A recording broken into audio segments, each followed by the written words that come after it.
somewhere in between Kate Bush from Ariel, the 2018 remaster.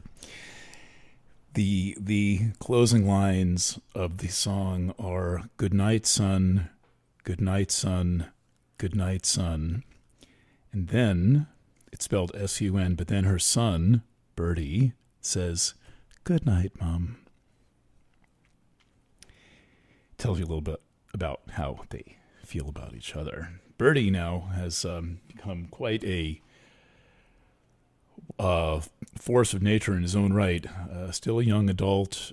In the remastered 2018 version of this album, has some beautiful vocals. I'd like to share these words with you before we get into this other territory. We went up to the top of the highest hill and stopped still. It was just so beautiful. It was just so beautiful. It was just so beautiful.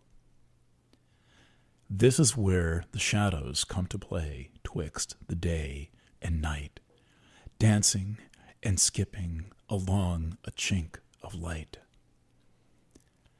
Somewhere in between the waxing and the waning wave, somewhere in between what the song and the silence says, somewhere in between the ticking and the talking clock, somewhere in between sleep and waking up, somewhere in between breathing out and breathing in, like twilight is neither night nor morning. Not one of us would dare to break the silence, and how we have longed for something that would make us feel so. Somewhere in between the waxing and the waning wave, somewhere in between the night and daylight, somewhere in between the ticking and the talking clock, somewhere in between what the song and the silence say, somewhere in between breathing out and breathing in. Good night, son. Good night, son. Good night, Mom.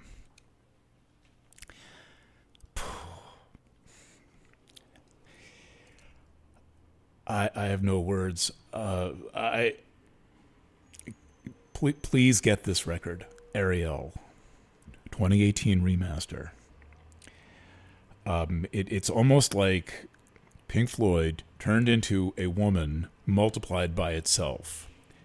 David Gilmour was involved in the advent, in the introduction of Kate Bush to the world. Someone got a friend of the family knew David Gilmour, who heard the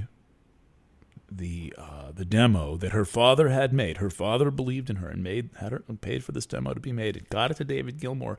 David Gilmour got it to the right record executive. She was 16. They gave her a record contract. They said, "You're not doing anything with music till you're 18. Privately, sure. So she took her money and she took dance lessons and she did stuff. And when she made her debut, she was ready. She was, what an ancient soul. I mean, the wisdom of the lyrics for a young girl to write. Read the words to Wuthering Heights. Check it out. It was the first song to ever reach number one, written in England, written by the singer. A lot of vocalists have their songs written for them by someone else. Kate Bush is Kate Bush, clear through. By the way, it was that album that I reached the point of no return on having to study music, which I did as a child from like fourth to ninth grade, as taking piano lessons. But I had always been around musicians, Calissa McGoldrick, for example, who I mentioned in the beginning of the program. But I went up to a place called Point Blanc-Nez. I forget the name of this ancient, like, kind of medieval city-state castle kingdom in the north of France on the North Sea. to do the annual edition, I think, for 2007 or 2006 maybe, and I had this record for a little while. I couldn't. Sometimes things take me time to get into, and then I was up there at the tip of nowhere, photographing the White Cliffs of Dover from the other side of the English Channel. This record crept up on me and got into my heart, my soul, my blood, my bones, and has never, ever left.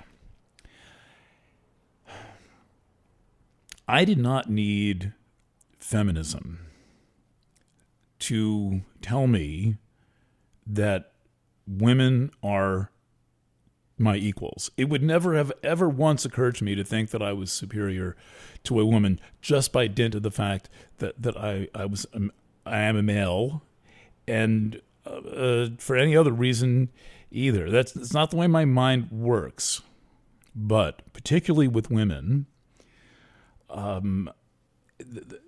my mom was in my childhood not everyone's mom is a daunting force, but some of our moms are, and she was, and I had immense respect for her, and understood that from like 1973 forward, she's a single mom, trying to raise a family and have a career. A very difficult thing, and one of the problems that when feminism is subjected to a critique comes up, but nonetheless, I respected and had empathy for her process, and it worked for me because I'm an independent person. I like to be left alone, and so what I might have sacrificed in kind of maternal love and attention for being a latchkey kid, letting myself in at 10 after 3 every afternoon, and she's coming home at 4 or 5 o'clock or later every night, I made up for in learning independence. I could handle myself in the kitchen. I could handle a household, and it served both of our purposes, that I be allowed to take off on my bicycle and cover all the territory from Washington, D.C. to Montreal over the course of a few summers. She trusted me to do that, and it worked for her that I took off. Okay, so she was a pissed off women's libber in the early 1970s, and it was going around, and it was not right, and I think I am owed an apology for the persistent use of the term male chauvinist pig in my household. However, I thought, well, they do have a point here. I was aware of how sexist, in this stupid, ridiculous way, the society was, even in the early mid 1970s, and I thought, all right, she's entitled, fine. However, when I got to high school, the girls were incredible. It wasn't that they were so hot. I wasn't quite understanding of that yet when I was 14 or 15. They seemed like women to me, and they were and the set that I hung out with, which was the student leadership set. I was, of course, editor-in-chief of my high school magazine. I was a writer very early on, my freshman year. And so I was in the publications room, which was a student-run room.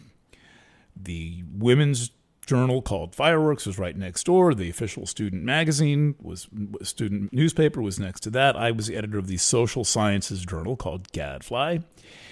And then in room 327, the student association room, these young women were they were so admirable and so intelligent, and taking classes like advanced calculus and advanced European history, that the notion that there might be something inferior about them because they were women just was like in some other cosmos. And I kind of let all of that ranting of feminism kind of go over my head, because it just didn't seem to make sense. So I'm like, whatever they must be pissed off about something, but I didn't need to be told. And in a way, I've been thinking about this for a few days and thinking back, particularly because I was in high school from '78 to '81, a very important time in the history of second wave feminism. And the young women were so admirable. In many ways, more so than the guys, so I didn't really think were that interesting as people. So then I get to university. And fairly soon, I get involved in student activities. Once again, I joined the student magazine, and now I'm involved in this kind of milieu of students in leadership on a campus of 27,000. There were not that many of us. And again, the women were, for the most part, there were some exceptions. There were some, I would say, politically creepy people around. It was not John Dewey High School, a kind of a momentary flourishing of just educational genius. But I knew women like Jane F. McAlevey. If I had to put $1,000 on the table that Jane F. McAlevey is in the room at the United Auto Workers negotiations right now, I would happily wager $1,000. If she's not there in the room, she's getting a phone call every 20 minutes. She is one of the foremost labor organizers. She's about 6 months younger than me, was also head a year ahead in university, and I got to know her as the author of her first campaign for Student Association president. And I thought Jane F. McAlevey, I love calling her that, by the way, was, because she's Jane McAlevey, but I always put in the F, was one of the most incredible human beings I had ever met, someone I looked up to. Now, this was someone who was a radical feminist, but she never laid that on people, and she certainly had no problem with me.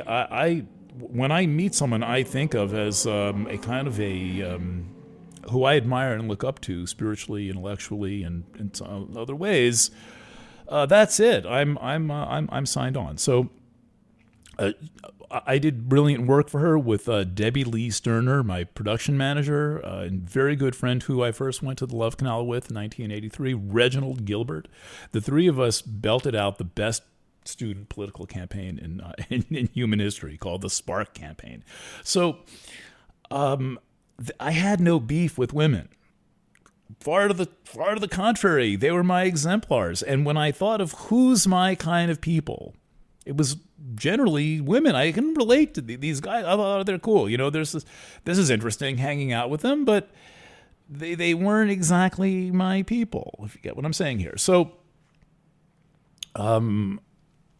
time goes on, and then I'm in grad school, and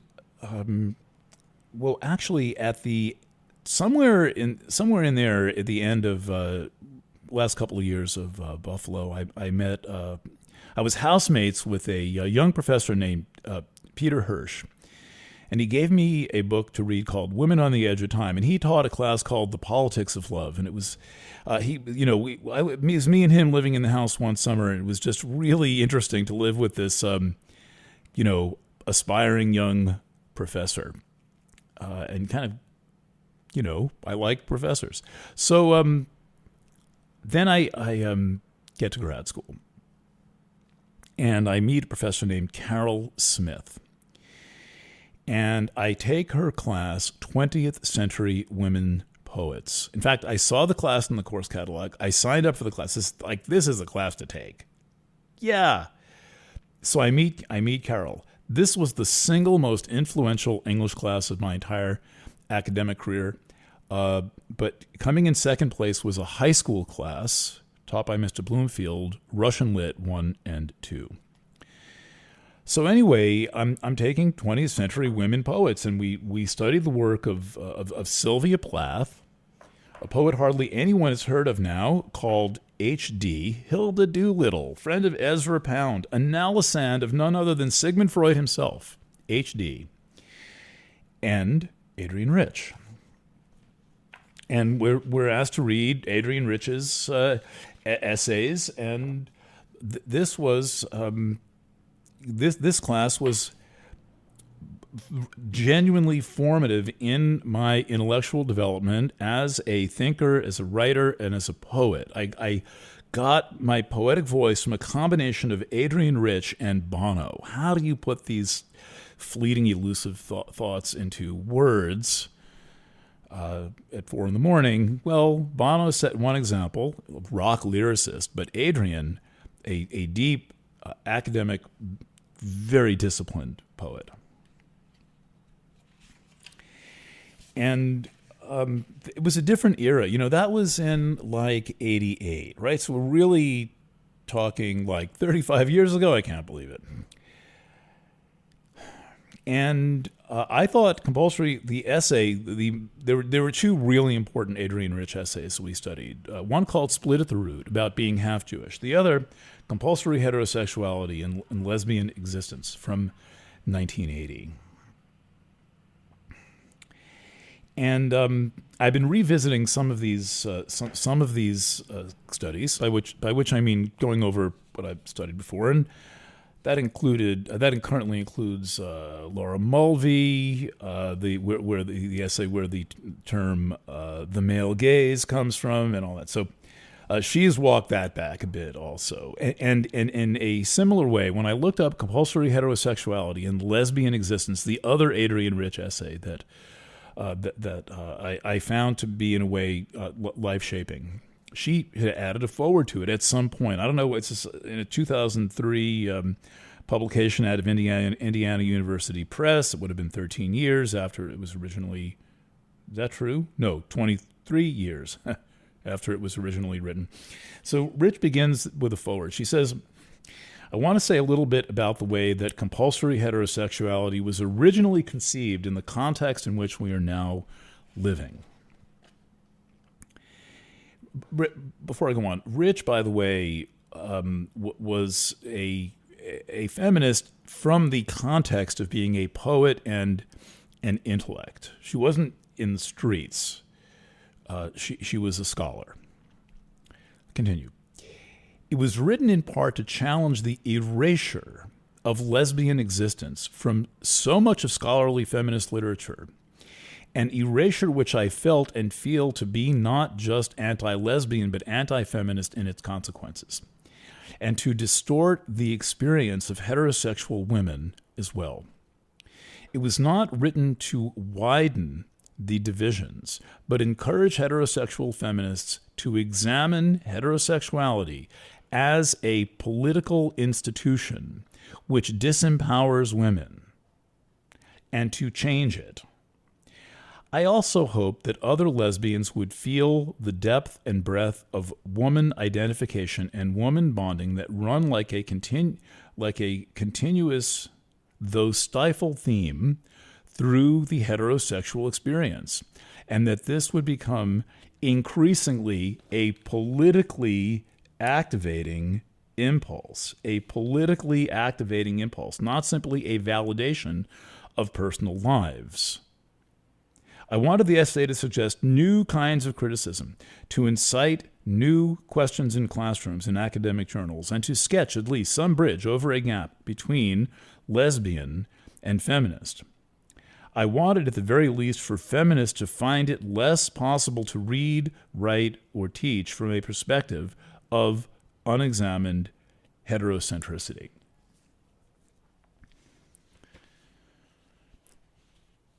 Now, returning to this essay, I've done so a number of times, but again, when I was first introduced to it in 1988, only 8 years after it had come out, which seems longer when you're young, now I'm thinking, well, it seems to me that what are the words she used?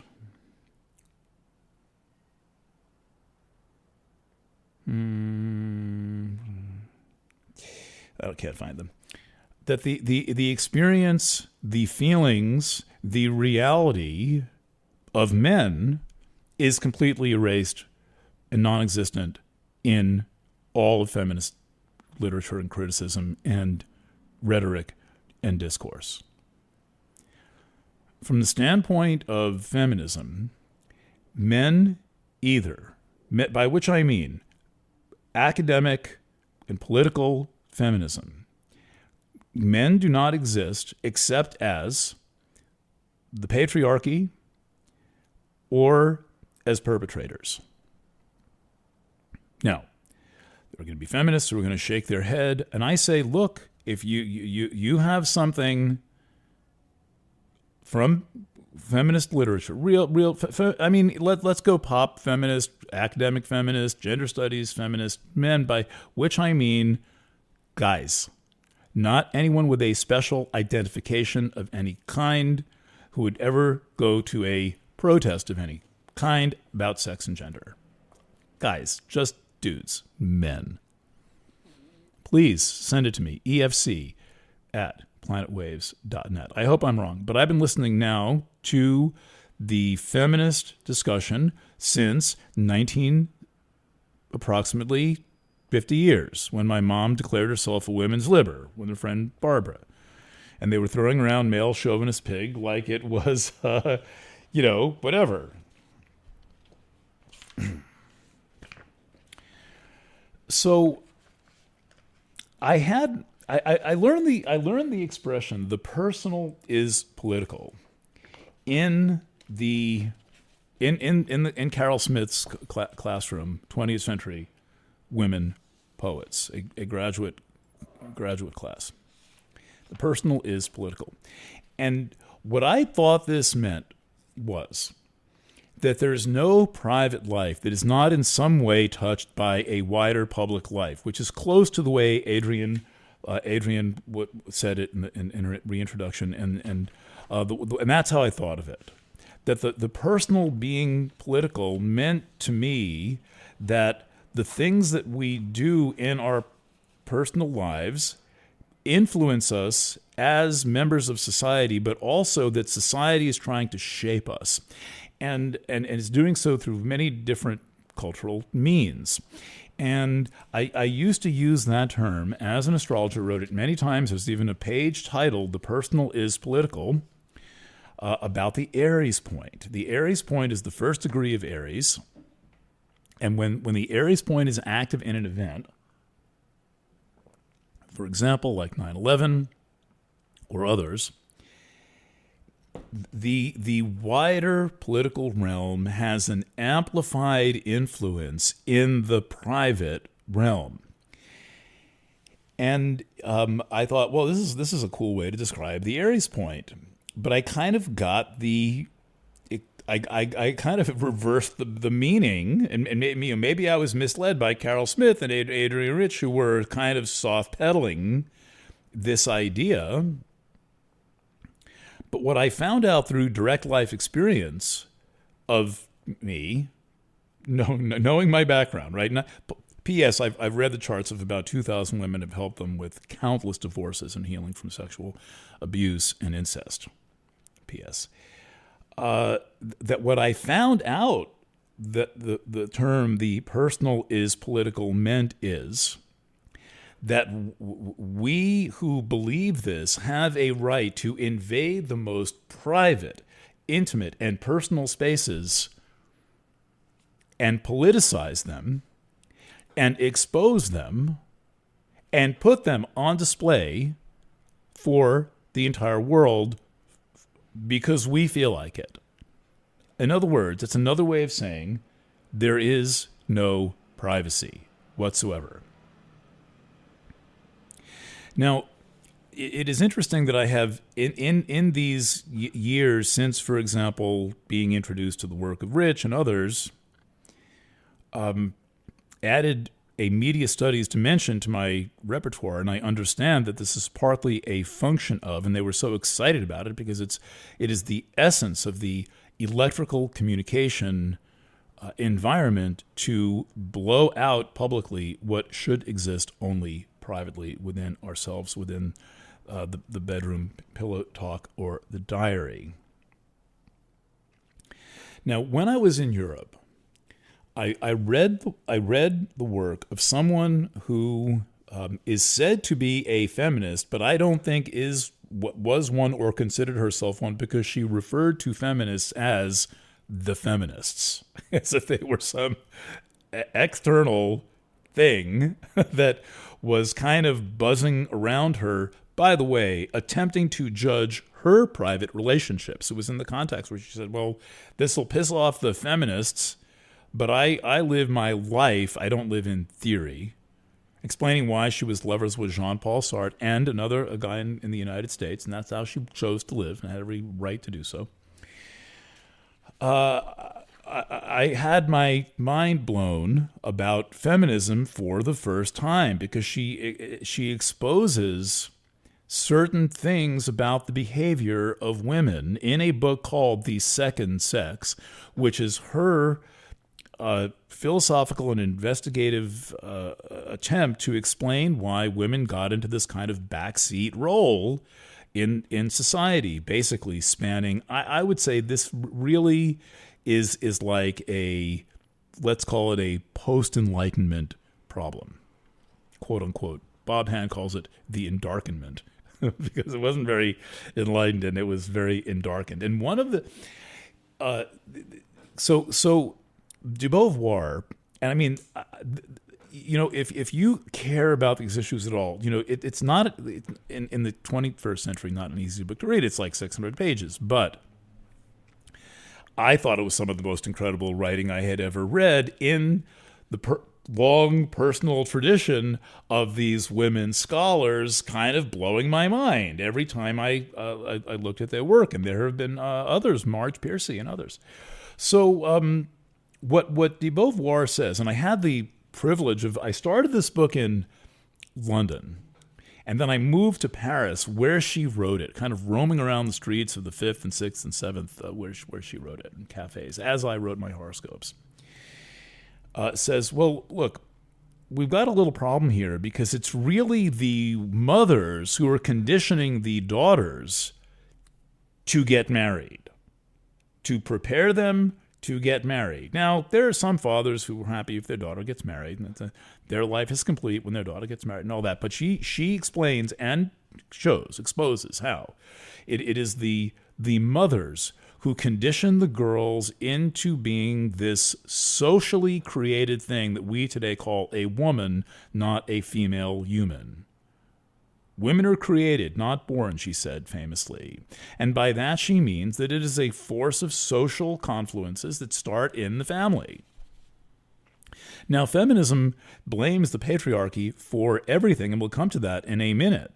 But what she says plainly is, actually, it would be a lot better if fathers raised the girls, because this way they would still wear clothes that had pockets and wouldn't be turned into these sort of prissy, adorable little doll babies the moment they are meekly approaching sexual maturity, and turn them into something else other than simply a person.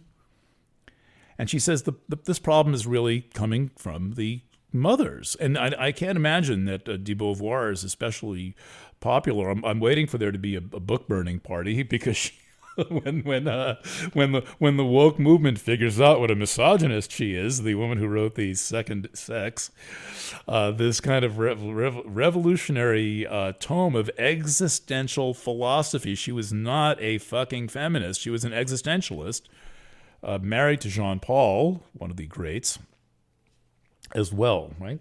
She didn't hang out with dumbasses. So, well, this is interesting. This is a new twist on things. How did things get to be this way? How do these seemingly and in reality sometimes extreme divergences between the sexes, as I didn't quite know them, because I come of age in the late 60s and 70s when people are starting to get aware of this, and the girls are being treated equally all through my education. By the way, meeting public New York City schools, of which I had exemplary schools throughout my entire time in the New York City public schools, right from kindergarten forward. The girls were treated with immense respect. It was not some sausage party where the boys got all the opportunities. The girls were simply treated as fellow human beings, and I think got a bit of an edge because everyone knew we had that had been kind of not quite that way for a while, and that may be where I picked up my habit of training female women in skills. Anytime I was editor-in-chief of anything, which happens a lot, I would put women in roles because I teach them all the skills that I possibly could, knowing that this kind of, employable, creative, artistic skills had maybe been a little bit skewed in the other direction. So I taught a lot of women about production design and how to make a newspaper and how to make a magazine and how to set type and all of this stuff.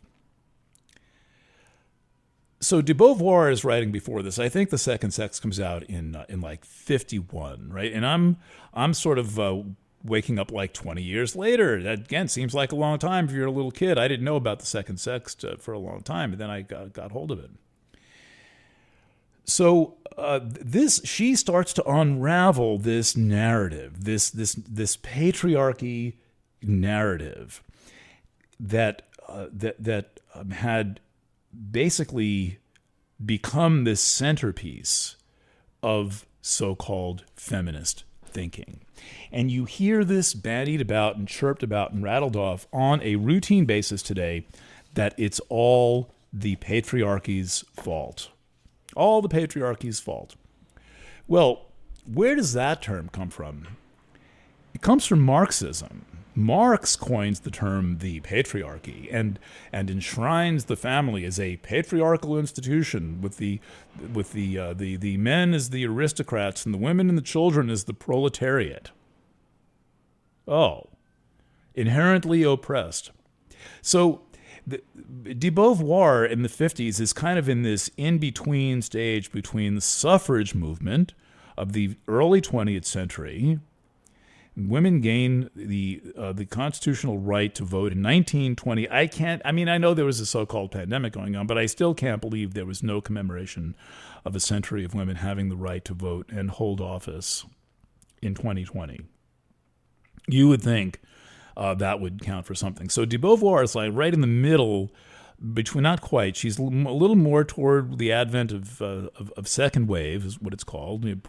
Suffrage being first wave, and then like women's lib forward being second wave. De Beauvoir is writing like about 20 years ahead of that.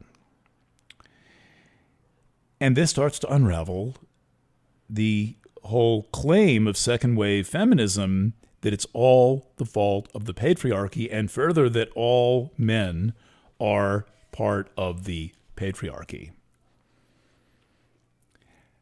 One thing I've never seen feminism in any form comment on is that while it is busy calling men the aristocrats and claiming its victimhood as the proletariat, is that boys, young men, are constantly being sent to kill and die in unjustified capitalist wars and being used as cannon fodder.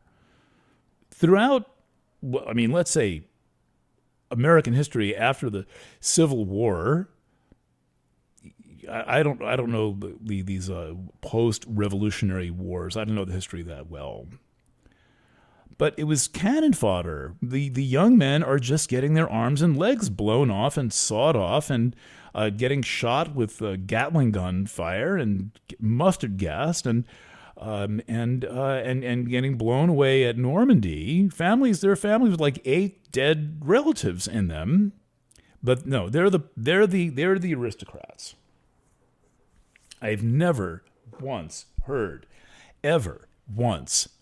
or read a feminist critique of war and its impact on men and women and human relationships. Remembering that it is women who do most of the child rearing, I would think that the first thing feminism would do, a sincere, actual feminism, would do is throw down and oppose war. First order of business. But no. And please, if you can send me any feminist literature opposing war and the treatment of, the drafting of, the involuntary servitude of these allegedly patriarchal young boys, 18, 19, 20, 21, a little older in World War II, going to get shot up and gassed with Agent Orange, show me some feminist literature that objects to that, particularly the treatment of men and its impact on everyone. This is on a list I have of things that I have never seen in feminist literature. Another one that I'll bring up is I have never seen a sincere thank you to the men throughout history who have understood the problem and jammed their foot in the door to make sure that it was held open and that women got book contracts, that their identity, when they had to publish under a male name, was not revealed, who got them in, who shoehorned them into academic positions, who got their books published, who, in the case of Rich, we have a brief acknowledgement of Auden. It seems every poet has an older poet who introduces them to the world, and in the case of Rich, it was Auden. But we stop hearing about Auden very quickly. I don't see the acknowledgments when they roll the credits. All of a sudden, from second wave, which is feminism invaded by the Marxist concept of patriarchy, adopting Marxist principles, and really then it becomes Maoist during the Me Too movement. It becomes full-on cultural revolution. Where are the thank you notes to the men who have throughout history supported women? If I had a perfect life and could take 2 years off, I would write this book. The men who have risked everything to support women in times when women were not treated fairly. Okay, so skipping ahead a little bit, going back to the personal is political. I'm gonna move into a critique of Kate Millett and talk a little bit about my friendship with Betty Dodson.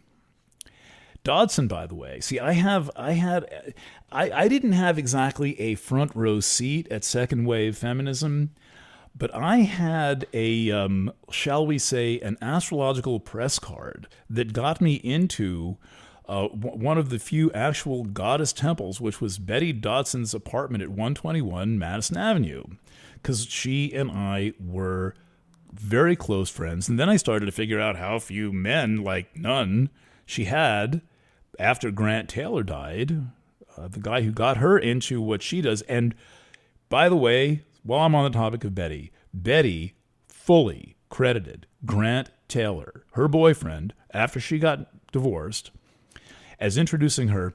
And Betty, the exception to many, many of these what I think are egregious problems with second wave feminism, frequently acknowledged Grant Taylor. What did Grant Taylor do? Well, what did he do that was so special? This boyfriend of Betty Dodson, lover of Betty Dodson. When Betty Dodson confided in Grant that she thought that her vagina was deformed from too much masturbation, I mean, I wish I could have been there. Grant Taylor said, "Are you kidding? There's absolutely nothing wrong with your pussy. Hold on a second." He went in his room and he brought out a box of what at the time were called Split Beaver magazines. Betty was an artist. She would always draw the female genitalia as a little puff of hair.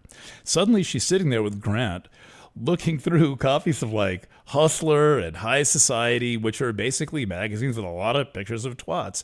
And she realized, oh, there's all kinds of pussies. They're all normal. They're all beautiful. And she starts drawing pussies. And in that moment, so far as I understand the story, as told publicly and privately to me, that was her radicalization. That was her moment of awakening. It was a box of porno mags, old school porno mags, including Hustler, given to her by Grant, handed to her by Grant Taylor. I'm sure she took some home and started drawing out of them. So, in my friendship with Betty, who would pretty much tell me anything I asked. I mean, this is an incredible privilege. And she loved me, and I, to this day, love her with all of my heart. She would answer all my questions. And they were often questions about feminist history, because she was there. Not only was she was there with her Chiron in Taurus on the North Node, facing the wind, challenging them for not paying attention to sex. And this one of these things that makes women women, which is pussies. She wanted no part of their boring meetings in the National Organization of Women, which I'm about to tell you the story of the foundation of. And she was, Betty was so intense and so beautiful and so well spoken and so talented and so determined to like straighten something out. I mean, she came in with this as her life karma, that she was there pretty much in New York and San Francisco for anything. And for 25 years, I had an endless Ask Me Anything session with Betty, and could run all of this history past her and get a firsthand account. So the personal is political. Here's a good dovetail into Betty Dodson.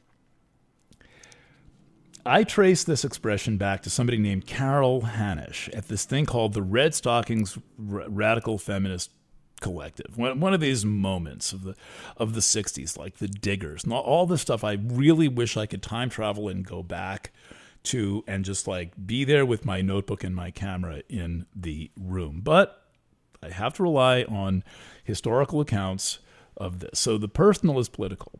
Carol Hanisch comes up with this turn of phrase. Wow, this sounds cool. So Carol Hanisch, she may even be still alive. She lives right across the river, or lived right across the river. I get hold of her. I always like to go to the source. This is how I learned astrology. It's how I've learned pretty much everything. I want to get to the source. So I find her. I write to her. Carol, it's Eric. I kind of give her some feminist credentials. Yeah, I'm a dude, but blah blah blah. I've read some books, and I get what you're saying. And hey, let's talk about the personal's political. She's like, okay. So I said, I wrote to her and said, if the personal is political, isn't masturbation the most political thing of all? And she said, no, masturbation is just masturbation. End of discussion. I'm not sure if I nearly actually fell over, or burst out laughing, but I wrote to Betty and said, gee, she doesn't seem to get it. Now, why would I say something like that? Well, in the midst of all this feminism, and we are going to be equal, and we are going to throw off the yoke of the patriarchy, blah, blah, blah. There's only one person in the midst of this who has the common sense and the aesthetic sensibility, and I think the innate love of women, to say, well, why don't we learn that we don't need men for sexual fulfillment? Not like much of feminism attempting to recruit women to being lesbians. As one of my feminist books, I think it's the Feminist Dictionary or Gynecology, says, feminism is the theory, lesbianism is the method. So Betty wasn't converting people into being lesbian. She was just getting the women together once a week or once a month or whatever and saying, we're all going to look at our pussies together, and we're going to talk about our lives and our sexual histories, not the recitation of trauma, but the entire thing. And then at the end of the weekend, we're going to masturbate together, and we're going to go home slightly changed people. This is what Betty spent 50 years doing. So you can imagine that in the middle of the, this political Robert's Rules of Order type of feminist movement, fist pumping and marching in the streets, and Betty wants to take it into the goddess temple. Betty wants to relate to people, to women, in a human way as humans. And make this point that once in our last recorded interview, and she wants me to edit it, so I'm not going to release it unedited per her request. But when I began the interview by congratulating Betty for having the only revolutionary idea in the entire sexual revolution, to which she said, "Thank you for noticing." I just laughed. Okay. So Carol Hanisch, I realize, I think, doesn't understand her own statement. But no, it's not that she didn't understand it. She meant something else by it. And I'm sure, as many of these radical badass feminists felt, they really didn't have very much use for Betty Dodson, because she was taking the whole thing off the street into the goddess temple. Take your clothes off at the door, and let's spend the weekend having an honest conversation nude as women. Huh. That's interesting. And I dare to say that she got better results than probably all the rest of them combined. So I end up copying Carol Hanisch into an email with Betty Dodson, where I said she doesn't even understand her own message, of which, of course, Carol Hanisch didn't think was that exciting, but she was pretty pissed off. But at this point, Betty and I were just laughing. But the problem was, I didn't understand what she meant by the personal is political. What she meant by the personal is political is, which I found out in 2018, is we're coming to you for the pictures on your wall. That's what it means. It means we're gonna read your diary, and we're gonna treat you as if you're making public policy with the statements that you make. We're going to examine your private letters and expose you, even though you have done anything wrong. What she meant was, you have no privacy. We can politicize anything we want about anyone we want. Huh. Now, I don't think she realized that she was smoking pure electricity in saying that and thinking that. This is very much a product of electrical conditions. Telephone, television, radio in particular. That there is no privacy whatsoever. We live in the global village, and as McLuhan said, it's not a nice place. Villages generally are not friendly places. So much for the personal is political. I eliminated it from my phraseology, particularly as an astrologer, after that conversation with Hanisch, which I imagine happened around 2008 or so, quite a while ago, 15 years ago, and started using other terms. I instead, to describe the Aries point for those astrologically interested, I now and still use, I much prefer, he's much smarter, David Byrne. When the world crashes into my living room, television made me what I am. People like to put the television down, but we're still good friends. That's the Aries point, when the world crashes into my living room. So it's true that we're having our privacy invaded, but we need to do something about that. We need to not be so happy when these celebrities have their private lives exposed. And I realize they're just weighing their press. It's all advertisements for their albums, but I do not support scandal in any form. I don't care what anyone has done. That got me into trouble when I said that about Harvey Weinstein, that this is scandal. This is not a good thing.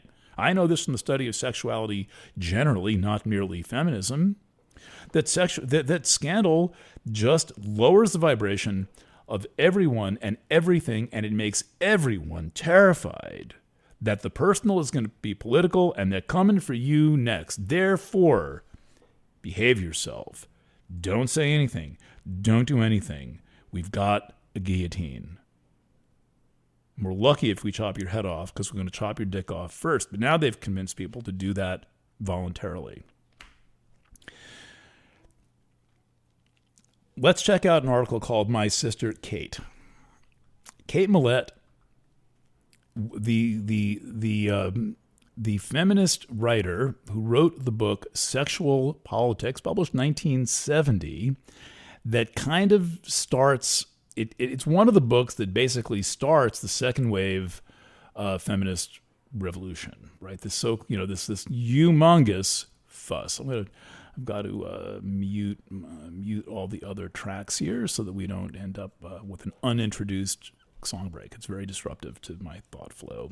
Okay, so this is a fairly modern interview with Kate Millett's sister. So let me read you a couple of quotes by Kate Millett, who is one of a number of second wave feminists who were against men and women fucking.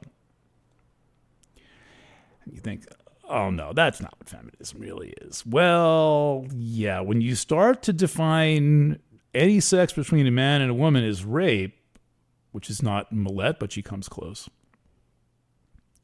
Well, yeah.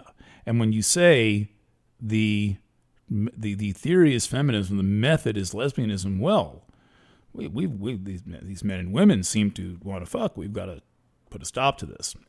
So Millett, I'll read you a couple of quotes off of good reads.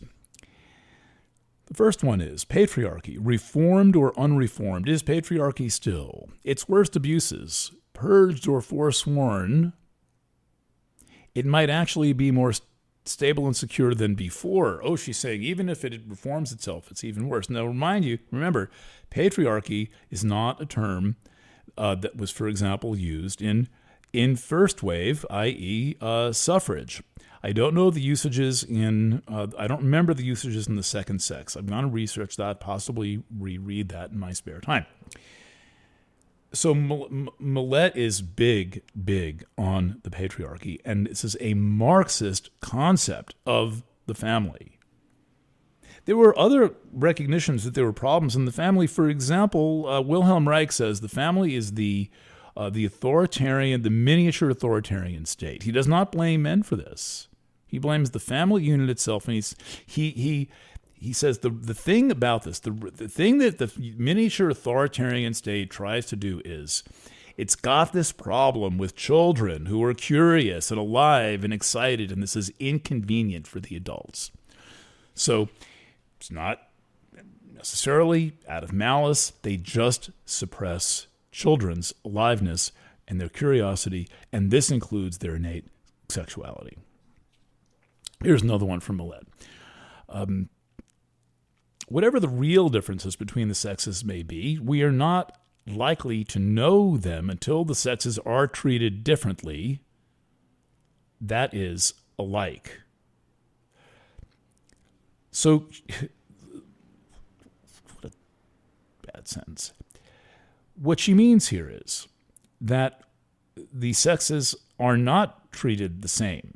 They're not treated equally, and we're not likely to see the differences until they're given equal treatment. But she's not calling for equal treatment.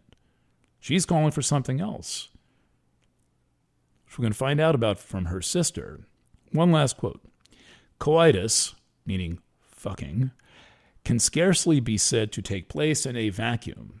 Although of itself it appears a biological and physical activity, it is set so deeply within the larger context of human affairs that it serves as a charged microcosm of the variety of attitudes and values to which culture subscribes.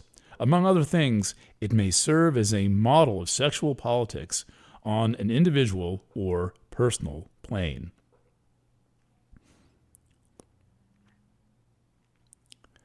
Okay.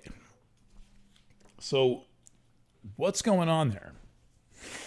What's going on inside that?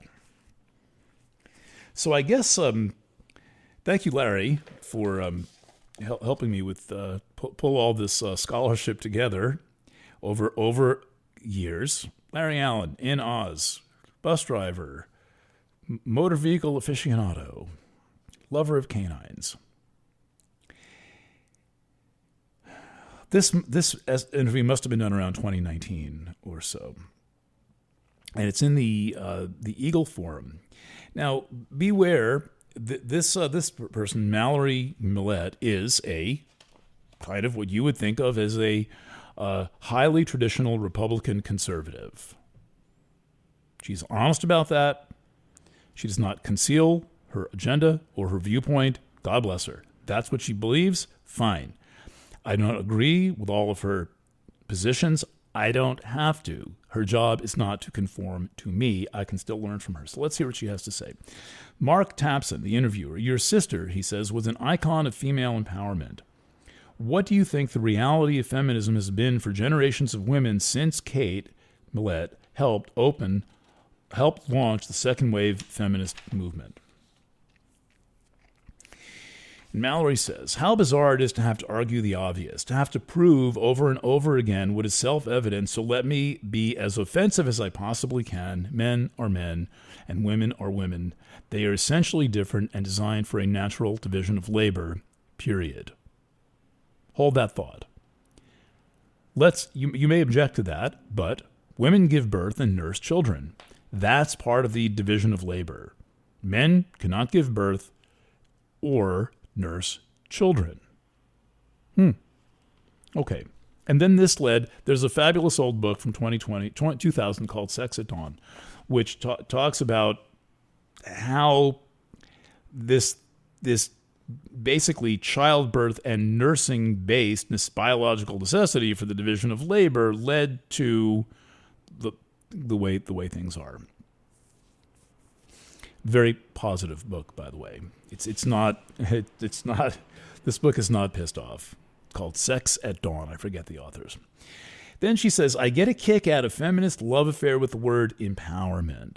They have clever formulas for ensnaring hapless souls into its deceits.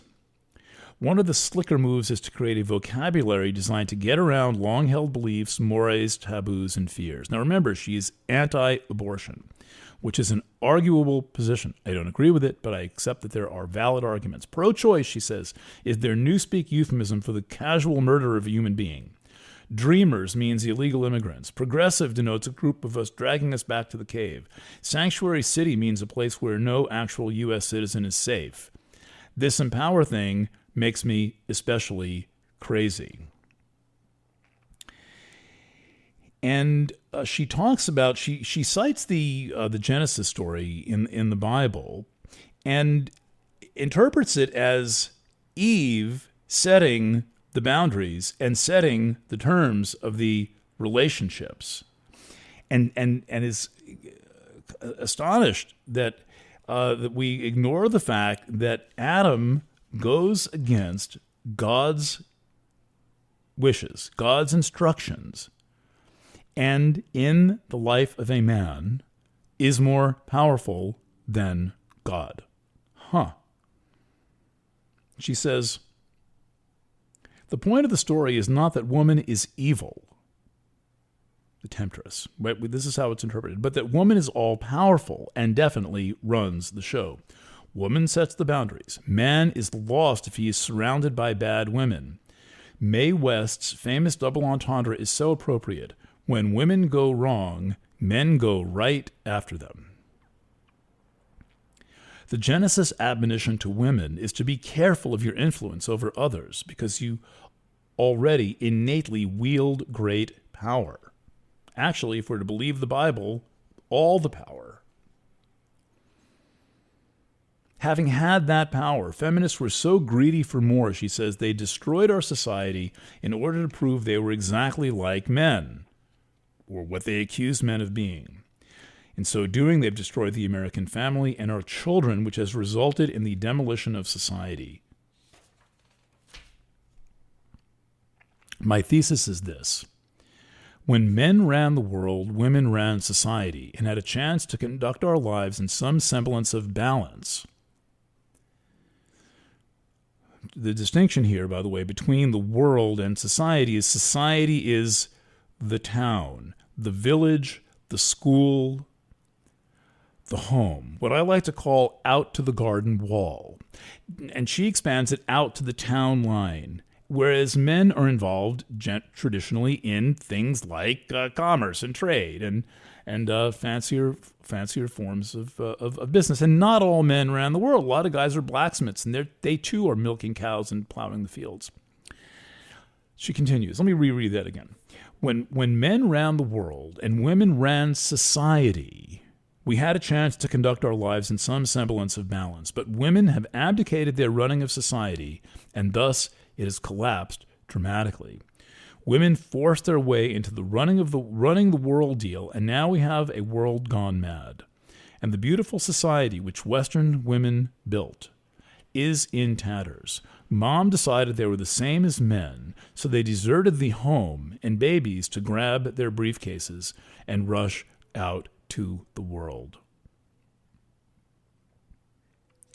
When women ran society, power emanated from the home. Men labored to keep their families sheltered, warm, clad, and fed. P.S. I would add, defended the invasions and incursions, while women mostly stayed in the home to run the children in the community. Mother oversaw the household and carefully watched the children's behavior. Most of the neighborhood women knew each other and had informal meetings in their living rooms and kitchens called coffee klatches. End of quote. Now, I get that the main beef of feminism was we don't want to have to be in that traditional role. And the truth is that they were not necessarily relegated to that traditional role. This was the women who chose to be there and wanted to be there. For example, the development of the typewriter in the early 20th century, this is from McLuhan in his History of Media, not only resulted in neater pages, it created jobs for legions of women who flocked out of the rural communities and into the cities and could live independently, usually with a roommate, and do what they wanted because they had a way into the business world. The invention of the typewriter did this. So, personally speaking, I'm not against people doing whatever they want. What I'm against is the demonization of the home. And this was a rallying cry, a screaming cry in the 70s and 1980s. We want out of the kitchen. Okay, get out of the kitchen. But don't make everyone get out of the kitchen. Oh, well, what do we end up with when women are no longer in charge of the home? Well, then no one is. No one is. And I assert that motherhood is the most serious job. And I support mothers any way that I can. But let's honor that in a way that second wave feminism attempted to simply discredit and insult this vastly important job of raising the children. And there should be no objection to the behavior of adults from the women who raised them. Well, what did you do? And by the way out of this is not going to be quick. It's going to be a multi-generational process. And I think it's already begun. There is some return to sane parenting. The helicopter parents didn't get such a good result, but whatever.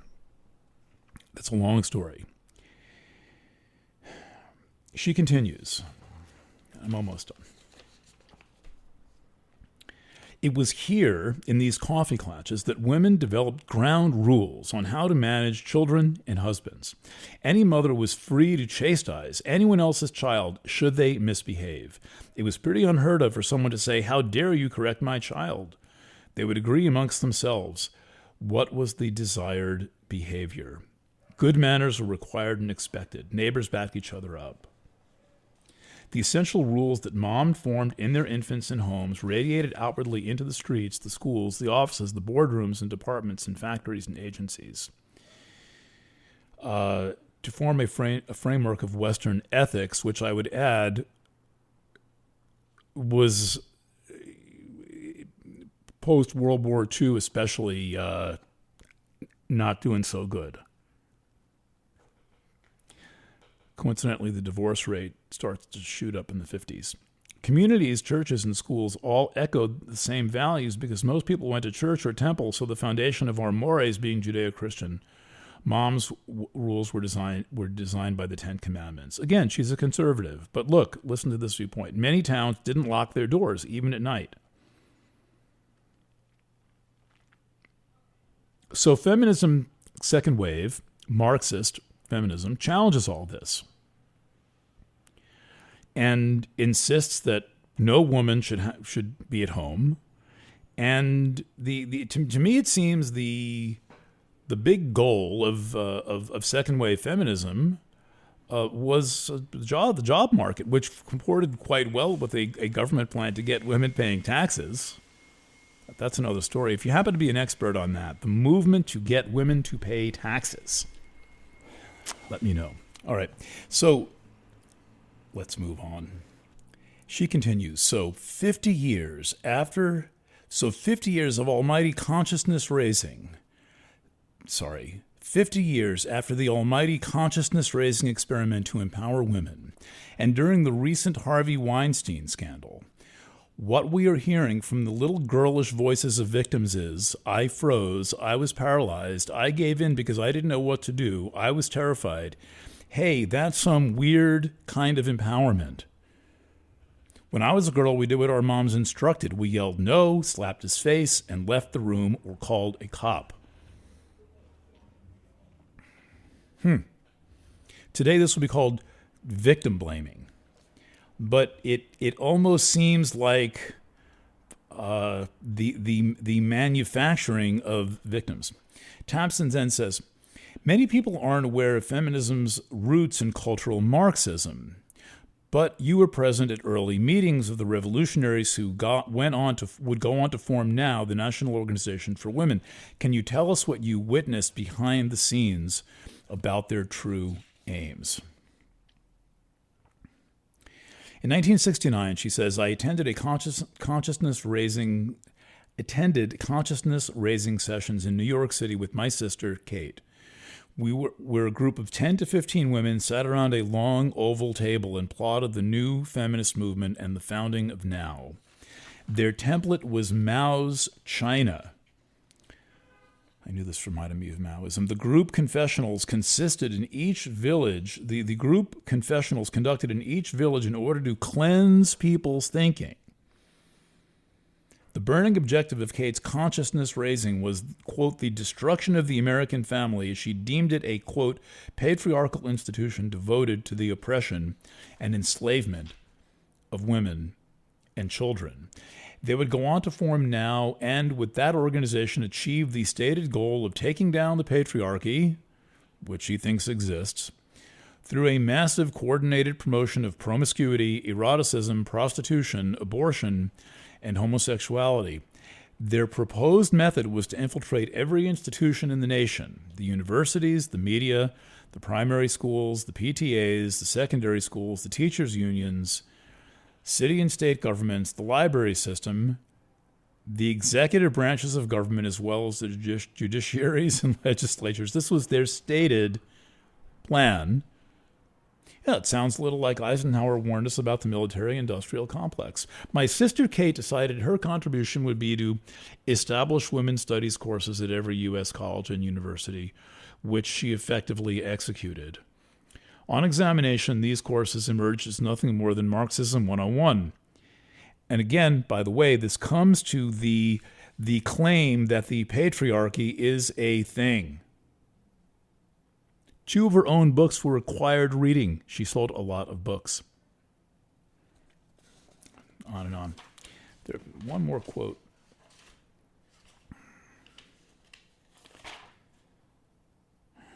Well, she's very, very upset about abortion.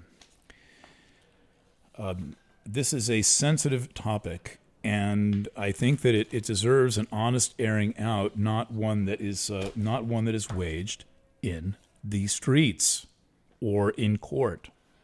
This is an exceedingly private matter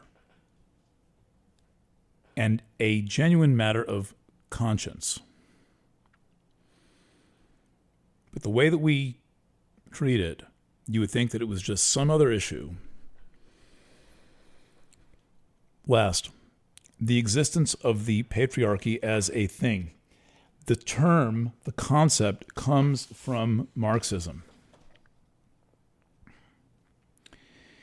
And my friend Larry writes that there was a hard division between suffrage-based movements and the latter feminist movements, such as feminism, second wave, etc., because their latter was a hijack or bracket creep, which came into being as the Western world came to grips with internal communist-oriented and socialist-oriented movements. Some commentators have discussed this in detail. My favorite is Erin Pizzey, Pizzey, who is now in her 80s, but she was the woman who started the world's first domestic violence shelter in Chiswick, UK. She clearly tells the actual experiential story of how even-handed domestic violence is from a gender perspective. In other words, it's not just men beating women. As we are told, it is not true. It is all over the relationships. And Larry says, by the numbers, the most domestic violence occurs between women. So she saw how even-handed domestic violence actually is from a gender perspective, and she was there on the ground when Marxist women made the push into feminism, hijacking it and turning it into a hate factory on men as patriarchy. Erin is on YouTube in many variations of the interview, detailing the above. Basic point, well, it's about jobs. This is what I think is driving the whole thing. Now, patriarchy is, it's enshrined in feminism, right? As it's set up as the enemy. But you don't need to go too far into your study of anthropology before you arrive at one of the fundamental skill sets of anthropology, which is understanding kinship. And you find out that tribes, societies, cultures, religions are either matriarchal or patriarchal, and they're either matrilineal or patrilineal, and in a good few cases, bilineal. So, for example, you're not Jewish unless your mother is Jewish.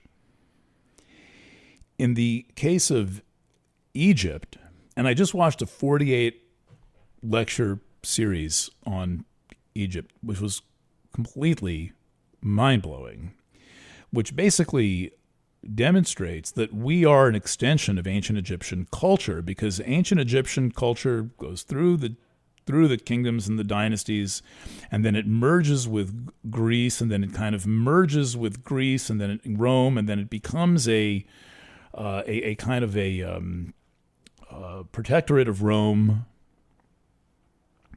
and influences Greek and Roman religion, and the gods and goddesses of Greek and Roman religion and the cycles of mythology emerge from Egypt. Egypt was matrilineal, and it was a combination of matriarchal and patriarchal. There had to be a king and a queen.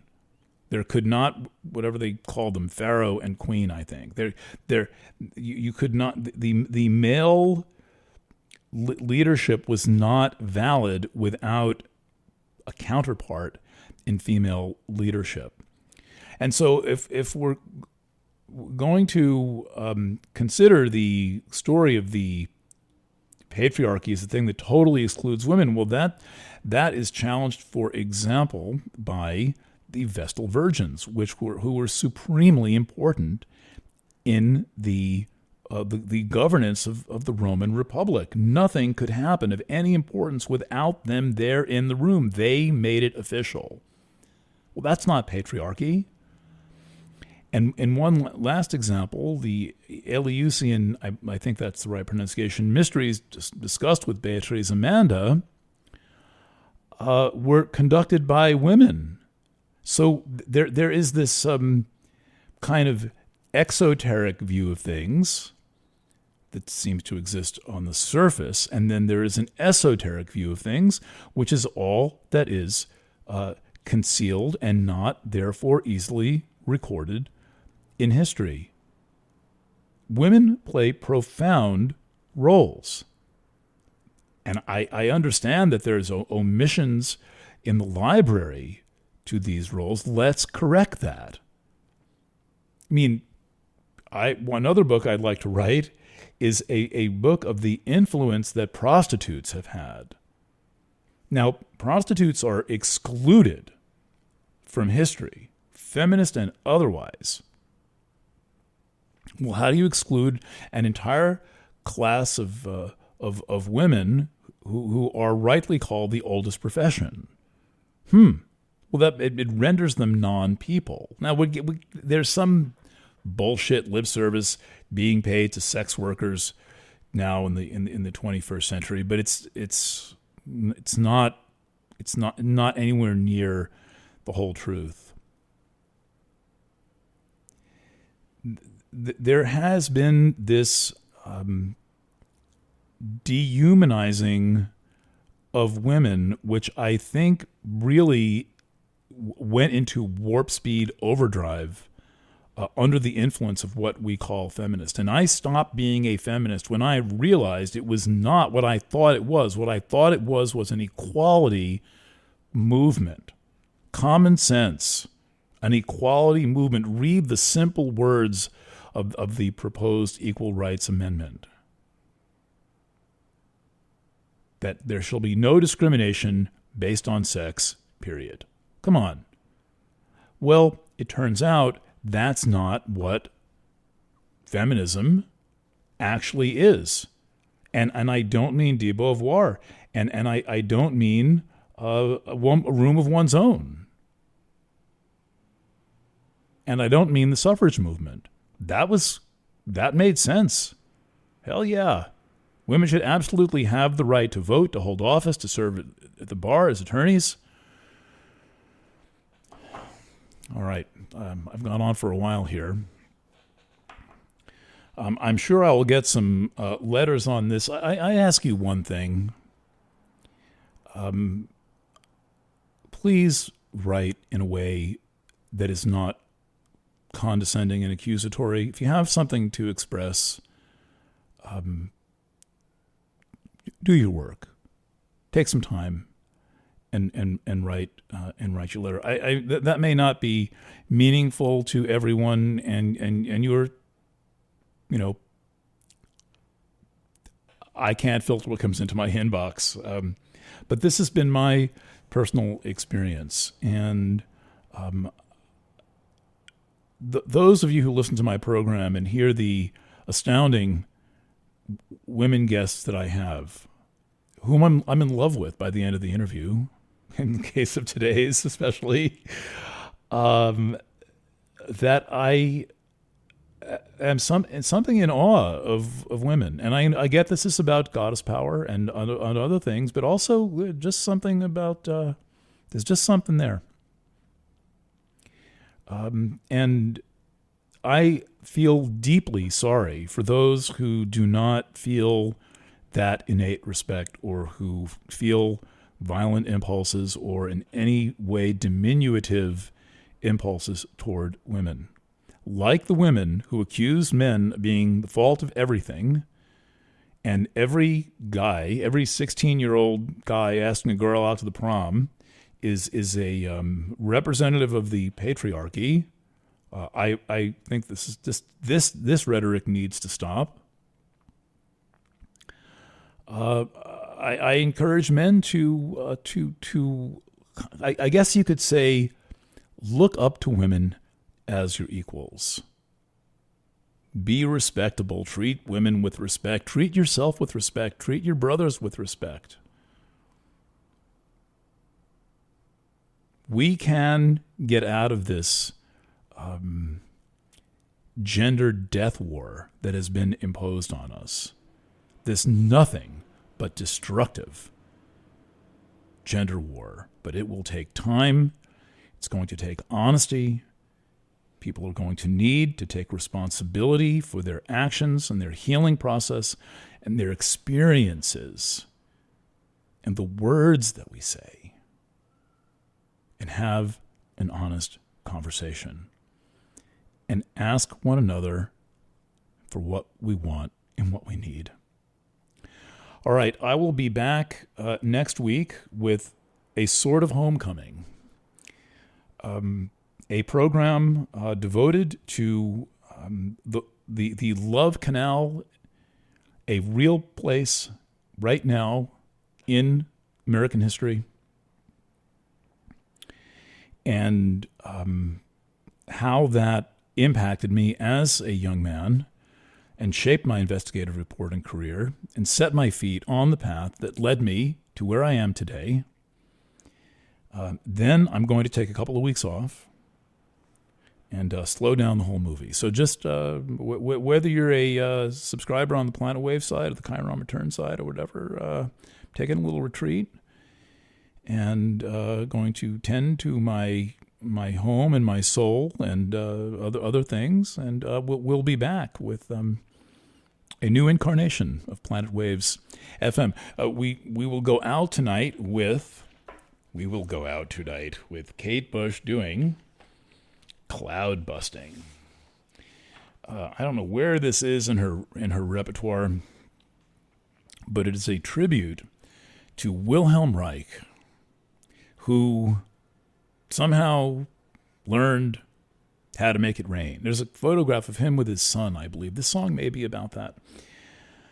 And there's a museum in Maine that I would love to get to. And Kate Bush is expressing her love and admiration and homage for Wilhelm Reich, a name to know, an author very influential in the life of Betty Dodson and other people who actually could think. And it is yet another creation of beauty by Kate Bush. So on that note, I leave you. I will be back with you, good Lord willing, 1 week from now. Till then, lots of love. Please stay in touch.